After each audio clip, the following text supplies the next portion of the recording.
చాలా టేస్టీగా ఉండే ప్రోటీన్, ఫైబర్ రిచ్‌గా ఉండే రెసిపీ ఇది. ఎగ్, ప్రాన్స్, వంకాయతో చేసుకున్న కర్రీ.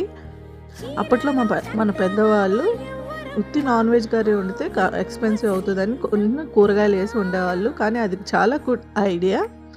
దానివల్ల మనకి ప్రోటీన్స్, ఫైబర్ 2 ఒకే చోట వస్తుంది. అండ్ టేస్టీ కర్రీ కూడా వస్తుంది. ఇక్కడ మనకి ఎగ్స్‌లో ఎన్ని బెనిఫిట్స్ ఉన్నాయో మనకు చాలా తెలుసు. ఎగ్ చాలా ప్రోటీన్ రిచ్ ఫుడ్.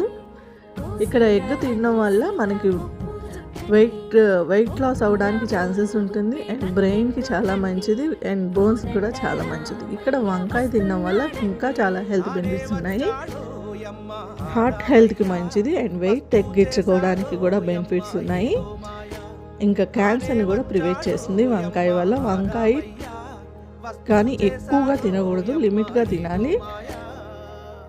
ఇంకా ప్రాన్స్ గురించి మనకు తెలియదు ఏముంది. ప్రాన్స్లోని బ్రెయిన్ హెల్త్కి ఒమేగా 3 చాలా మంచిది. హార్ట్కి చాలా మంచిది. థైరాయిడ్ కూడా మంచిది. నాకు నచ్చితే